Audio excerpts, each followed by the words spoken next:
Hello friends, welcome my YouTube channel.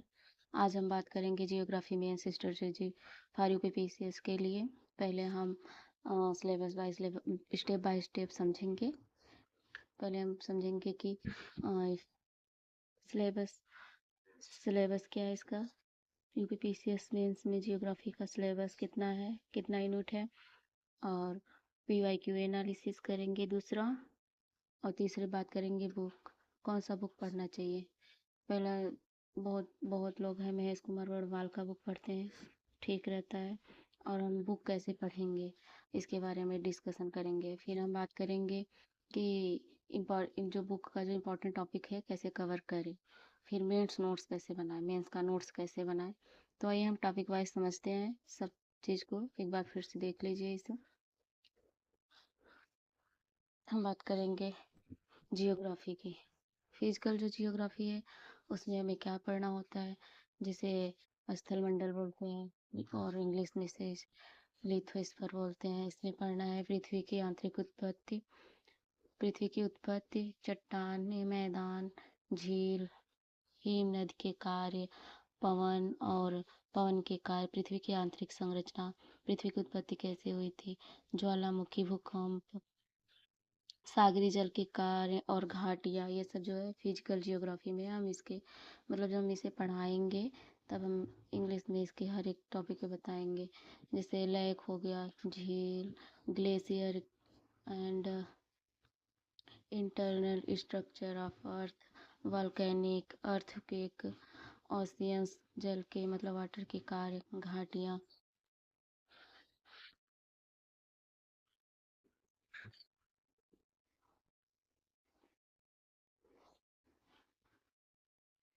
और दूसरा हो गया हाइड्रोस्फीयर।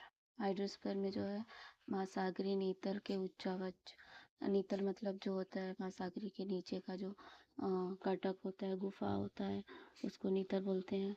और महासागरीय निक्षेप, निक्षेप जो मतलब बहाव नहीं होता, जो तलछट नहीं होता पानी का, उसको बोलते हैं निक्षेप, जिसे डिपोजिशन बोलते हैं।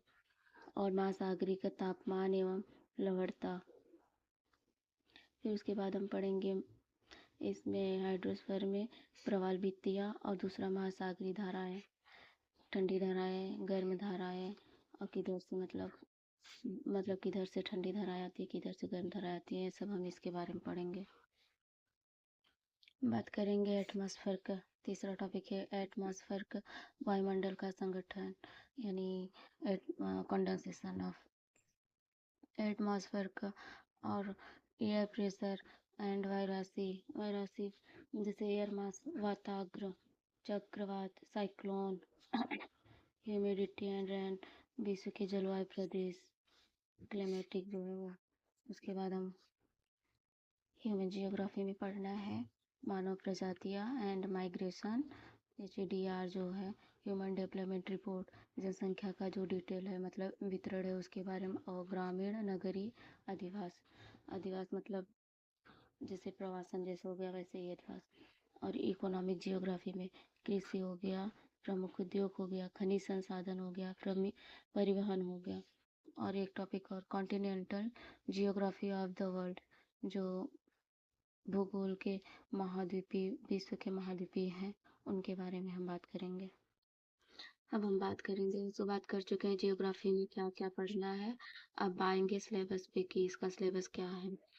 बात करेंगे हम जियोग्राफी मेंस सिलेबस के बारे में। देखते हैं कौन कौन सा टॉपिक है।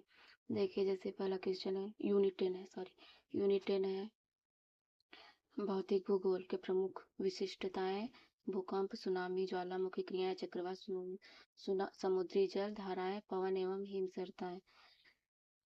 टॉपिक 10 ये हो गया। टॉपिक टॉपिक 11 है जो distribution of major natural resources of world, water, soils, forest in reference to south and Southeast Asia with special reference to India factor responsibility for the location of industries। हम English बता दे रहे हैं, आप हिंदी भी देख लीजिएगा, समझ लीजिएगा। अब हम बात करेंगे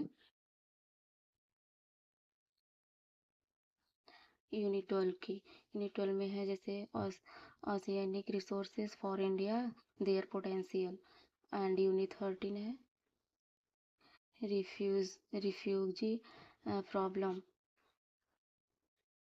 refugee problem of the world with a focus on India. Unit 14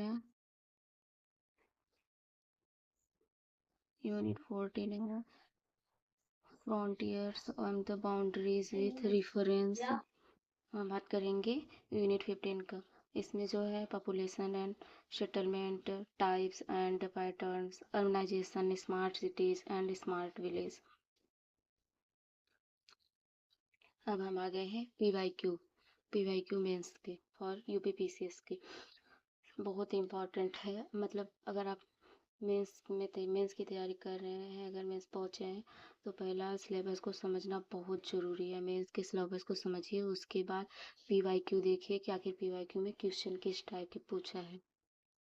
देखिए 2018 में कितना क्वेश्चन जियोग्राफी से आया है। पहला है जो है कि यूपी में पाए जाने वाले खनिजों का विवरण दीजिए।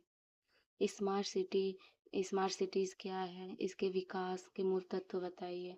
और एक भूमंडलीय सुमन पर टिप्पणी लिखिए। वायरासी क्या है, वायरासी एयर मास जिसको बोलते हैं, इसकी विशेषताएं बताइए, उसका उल्लेख कीजिए।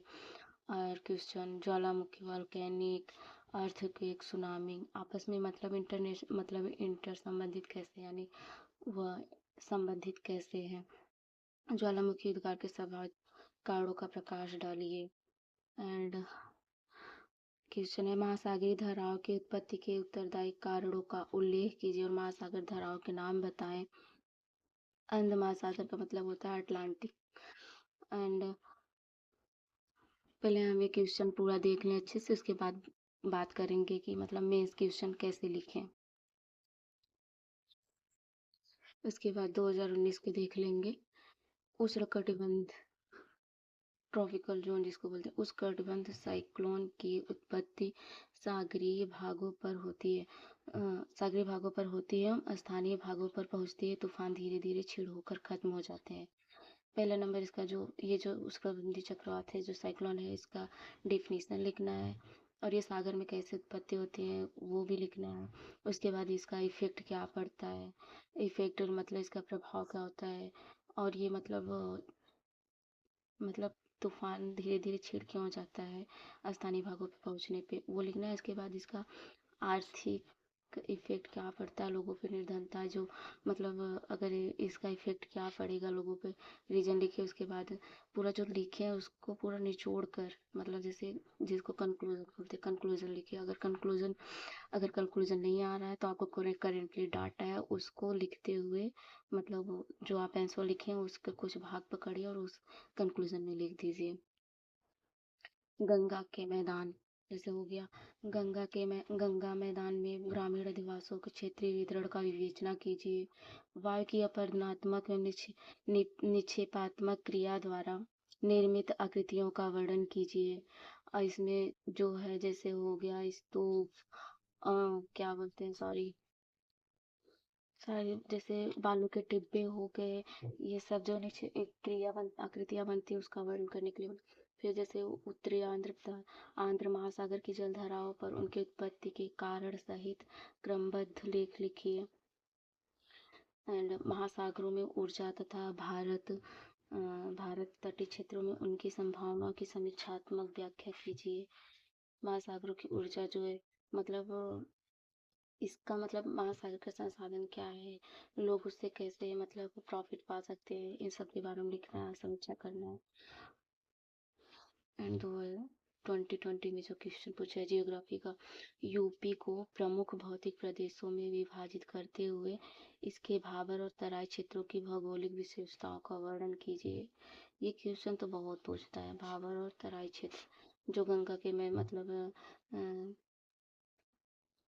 जो उसका तटीय क्षेत्र है, जब वो तराई और भाबर आप पढ़ेंगे तो जैसे खादर का भी ये सब मतलब पूछता है। जैसे खादर हो गया, नवीन जलोढ़ मृदा, ये सब मतलब पूछता है यूपी में। और खासकर यूपी में ये क्वेश्चन बहुत इंपॉर्टेंट है, प्री में भी पूछता है ज़्यादातर, मेंस में भी। और दूसरा है देखिए, फिर इसमें स्मार्ट सिटी क्वेश्चन पूछा है 2018 में पूछा था, फिर 2020 में पूछ लिया है ये क्वेश्चन। स्मार्ट सिटी मिशन क्या है? पूर्वी यूपी में इस योजना है तो चुने गए नगरों की विशेषताओं का विवेचना कीजिए। अगर आप करंट अफेयर से अपडेट हैं तो आपको पता होना चाहिए कि मतलब ये योजना क्या है। यूपी में सिंचाई संसाधनों की क्रमशः हो रहे परिवर्तन को रेखांकित कीजिए। ज्वालामुखी के उद्गार के कारणों की विवेचना कीजिए तथा उसके लावा के निक्षेपण से बने स्थल रूपों का वर्णन कीजिए। ज्वालामुखी फिर पूछा है, जो कि 2018 में पूछा था। हिंद महासागर के संसाधन के शोषण हेतु और उपयोग में जुड़ी विभिन्न परिस्थितियों समस्याओं पर प्रकाश डालिए।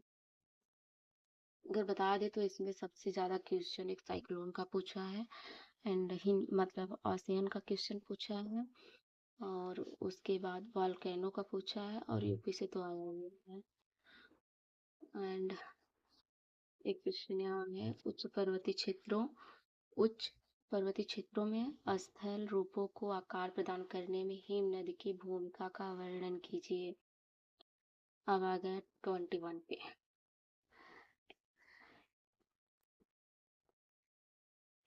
क्या आप सहमत है कि शहरीकरण और मलिन बस्तियां पृथक कर रही है? व्याख्या कीजिए। ये जो है माइग्रेशन से मतलब रिलेटेड है क्वेश्चन। एंड यूपी के दूसरा क्वेश्चन है, यूपी के प्रमुख उद्योगों और प्रमुख औद्योगिक केंद्रों का वर्णन कीजिए। डी एंड यू देख रहे हैं मेंस में ज़्यादातर क्वेश्चन यूपी से बहुत उठा है। अगर आप मतलब पीवाई क्यू उठा के देख रहे हैं जियोग्राफी का, तो आपसे आपका मतलब ये भी तैयार रहेगा कि हाँ यूपी का ये क्वेश्चन आ सकता है। यूपी स्पेशल में ऑप्शनल तो यूपी हो गया, यूपीपीएससी में। यूपी वन्यजीव परिस्थिति पर्यटन सर्किटों का प्रमुख विशेषताओं का वर्णन कीजिए। ये भी क्वेश्चन है, आप चाहे तो अच्छे से देख सकते हैं। The major feature of wild life eco tourism से सर्विसेज ऑफ यूपी सजेस्ट जल संकट क्या है? अब इसको क्वेश्चन देखिए। Suggested suitable measure what is water crisis? Suggested suitable measures for water resources management. हम अभी आपको सिर्फ क्वेश्चन पढ़ के बता रहे हैं, फिर उसके बाद हम बाद में इसको टॉपिक वाइज पढ़ेंगे। सिर्फ अभी क्वेश्चन दिखा रहे हैं, बहुत मेहनत से क्वेश्चन हर पेपर से बनाए हैं। प्लीज़ आप लोग इसे देखिए, समझिए, इसे एनालिसिस करिए और हमें सपोर्ट भी करिए, ताकि हम मोटिवेट होते रहे, ऐसे मतलब वीडियो बनाते रहे आप लोगों के लिए। फिर यहाँ देखिए साइक्लोन का क्वेश्चन एक और पूछ लिया है। शीतोष्ण चक्रवातों की उत्पत्ति के कारणों की व्याख्या कीजिए। What is cyclone? Explain the causes of the origin of temperate cyclones. Question अगला क्वेश्चन क्या है? Describe the areas of Uttar Pradesh affected by soil erosion कि देखिए फिर पूछा है and also identified the factor responsibility for it। यहाँ से भी लगातार दो क्वेश्चन पूछ लिया है यूपी का। फिर इसके बाद यूपी का क्वेश्चन है, what are the means of irrigation in UP? UP में सिंचाई के कौन कौन से साधन है? And discuss the role of irrigation in agriculture development. Agriculture development इनकी क्या रोल है? अब 2022 की बात करेंगे। वीडियो बहुत लंबी जा रही है, इसलिए जल्दी जल्दी हम सिर्फ क्वेश्चन दिखा रहे हैं। अभी हम उसके बाद हम बात करेंगे जब हम टॉपिक वाइज टॉपिक पढ़ेंगे तब। What is smart city mission? Discuss the main characteristic of the cities of eastern UP selected under this schemes. ये क्वेश्चन सेम क्वेश्चन 2018 में पूछा है, मैंने अभी आपको बताया, पीछे करके वीडियो चाहे तो आप देख सकते हैं। अगला क्वेश्चन है, give an account of irrigation project of UP in detail with suitable example के साथ पूछा है यूपी की सिंचाई परियोजना। अब ये क्वेश्चन हम अगले 21 में देखे हैं। अभी mention various festival which are celebrated in UP. UP के जो है विभिन्न प्रकार के त्योहारों का वर्णन पूछा है। अब त्योहार के बारे में तो आप अच्छी तरह से जानते हैं कौन कौन सा त्योहार यूपी में मनाया जाता है। एंड दूसरा क्वेश्चन है, describe the causes of origin structure weather associate with tropical cyclone. And Bharat भूकंप पेटियों का वर्णन, अर्थक्वेक बेल्ट्स इन इंडिया। बहुत लंबा हो जा रहा है। अब यहाँ पे देखिए, oceans are the store house of resources. महासागर संसाधनों का भंडार है, टिप्पणी कीजिए। एंड अगला क्वेश्चन क्या है, soil profiles place the on important role in agriculture, do you agree. अगर आप एग्री हैं तो ये क्वेश्चन का कैसे करना है वो देखिए। अभी मैं इसके बारे में हम भी बाद में डिस्कस करेंगे, इसका आंसर राइटिंग कैसे करते हैं। Discuss the relationship between El Nino, discuss the relationship between El Nino south east monsoon in India, its impact of agriculture. El Nino का जो है इम्पैक्ट क्या पड़ता है एग्रीकल्चर पे, south east monsoon in India, India से related south east में। And दूसरा पढ़ेंगे, दूसरा क्वेश्चन है, right A short notes on temperate cyclone शीतोष्ण कटिबंध, temperate cyclone how it impact India. And discuss India's mineral employment policy 2020 का देख लें। मनुष्यों के लिए महासागरों का क्या उपयोग है, what is the use of ocean for human, explain the interrelationship between climate, soil, vegetation, soil, climates, इन तीनों का क्या अंतर संबंध है उसको एक्सप्लेन करिए। स्मार्ट सिटी क्या है, डिस्क्राइब द मेन कैरेक्टर्स। फिर स्मार्ट सिटी के पूछा है, उसका विशेषता बोला है। भारत में भूकंपीय क्षेत्रों पर टिप्पणी लिखिए। एंड अगला क्वेश्चन क्या है, वनों में, भारत में वनों एवं जल स्रोतों के जैविक विविधता का संरक्षण पारिस्थितिक संतुलन बनाए रखने के लिए आवश्यक है, विस्तार स्पष्ट कीजिए। Biodiversity conservation of forest and water bodies in India in essential to maintain ecologic balance, elucidate in detail, elucidate in detail, discuss the characteristics, cause and effect and the tsunami with example। अब हम बात करेंगे किस question से ज़्यादा topic पूछा है, मतलब पीवाईक्यू में किस टॉपिक से ज़्यादा क्वेश्चन आया है, सॉरी उल्टा बोल दिए।